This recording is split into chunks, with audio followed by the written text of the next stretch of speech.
उसने कोई शिकायत की है आपसे? किसी ने कोई शिकायत नहीं की। जितना पूछा है वो बताओ। डैड, पहले वो बहुत बुरी हुआ करती थी, बिल्कुल अपनी अम्मी की तरह। लेकिन जब से उसकी तलाक हुई है वो बदल गई है।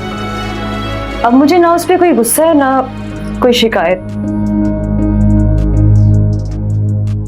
आप ऐसे क्या देख रहे हैं मुझे? कोमल, तुम्हारे पास हानिया की कुछ वीडियोस थी, वो लीक हो गई हैं बेटा। इसमें तुम्हारा कितना हाथ है? नो डैड, मैंने ऐसा कुछ नहीं किया। राफे को तुमने दी थी ये वीडियोस? अस्सलाम अलैकुम दोस्तों, जैसा कि आप देख रहे हैं, आज हम बात करने वाले हैं ड्रामा बहू बेटी एपिसोड 95 की। अगर आपने अभी तक चैनल सब्सक्राइब नहीं किया तो अभी कर लें, क्योंकि यहाँ आपको मिलती हैं बेहतरीन ड्रामा स्टोरीज। चलिए चलते हैं ड्रामे की तरफ। आज की किस्त में कहानी एक ऐसे राज के मजीद करीब पहुंचती दिखाई देती है जिसने न सिर्फ हानिया की जिंदगी तबाह की बल्कि पूरे खानदान को एक नई आजमाइश में डाल दिया है। आफ्ताब कोमल से इसकी पुरानी जिंदगी और मौजूदा हालात के बारे में बात करते हैं। कोमल एतराफ़ करती है कि तलाक से पहले वो बहुत मुख्तलिफ थी, लेकिन तलाक के बाद उसकी सोच और रवैये में बहुत तब्दीली आ गई है। मगर आफ्ताब की असल तशवीश कुछ और होती है। वो कोमल से हानिया की उन वीडियोस के बारे में सवाल करते हैं जो हाल ही में लीक हो चुकी है। आफ्ताब साफ अल्फाज में पूछते हैं कि इन वीडियोस के लीक होने में कोमल का कितना हाथ है। कोमल फौरन इनकार कर देती है और कहती है कि इसने वो वीडियोस कभी किसी के साथ शेयर नहीं की। लेकिन फिर एक नाम सामने आता है, राफे। आफ्ताब पूछते हैं कि क्या कोमल ने वो वीडियोस राफे को दी थी। कोमल इस बात को भी मानने से इनकार कर देती है, बल्कि इसे यकीन होता है कि राफे ऐसा काम कर ही नहीं सकता। कोमल बताती है कि वो राफे को अच्छी तरह जानती है, हता कि हानिया और राफे की तलाक करवाने में भी इसका किरदार था और बाद में राफे का दूसरा रिश्ता भी इसी ने तय करवाया था। इसीलिए कोमल को यकीन है कि राफे हानिया की वीडियोस लीक करने जैसा घटिया काम नहीं कर सकता। लेकिन आफ्ताब के ज़हन में अब कई सवाल पैदा हो चुके हैं। अगर कोमल ने वीडियोस किसी को नहीं दे और राफे भी ऐसा नहीं कर सकता, तो फिर ये वीडियोस आखिर लीक किसने की? और सबसे अहम बात, पुलिस ने राफे का नाम क्यों लिया? आफ्ताब को मालूम होता है कि जिस बलागर को गिरफ्तार किया गया है, इसने भी राफे का नाम लिया है। ये बात सुनकर मामला मजीद संगीन हो जाता है। आफ्ताब फैसला करते हैं कि उन्हें हर सूरत राफे से मिलना होगा ताकि इस राज की हकीकत सामने आ सके। दूसरी तरफ हानिया पहले ही अपनी जिंदगी के हालात से टूट चुकी है। इसकी आंखों में आंसू हैं और वो अपनी उम्मी से कहती है कि अब हर रोज उसके रोने की वजह पूछने की जरूरत नहीं, क्योंकि अब तो पूरी जिंदगी ही रोने के लिए रह गई है। उम्मी इसे समझाती हैं कि ये बुरा वक्त है और गुजर जाएगा, मगर हानिया अपने आप को ही कसूरवार समझने लगी है। इसी दौरान बात कोमल के वालिद आफ्ताब तक पहुंचती है।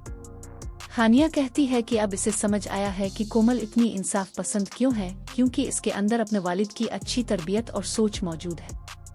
हानिया ये भी बताती है कि वो बहुत परेशान थी कि आखिर वासिक को कौन समझाएगा कि फरहान ने इसके साथ कुछ नहीं किया। लेकिन कोमल के वालिद ने न सिर्फ फरहान को बेकसूर समझा बल्कि वासिक को भी ये बात समझाने में कामयाबी हासिल की। लेकिन हानिया की अपनी जिंदगी अभी भी उलझी हुई है।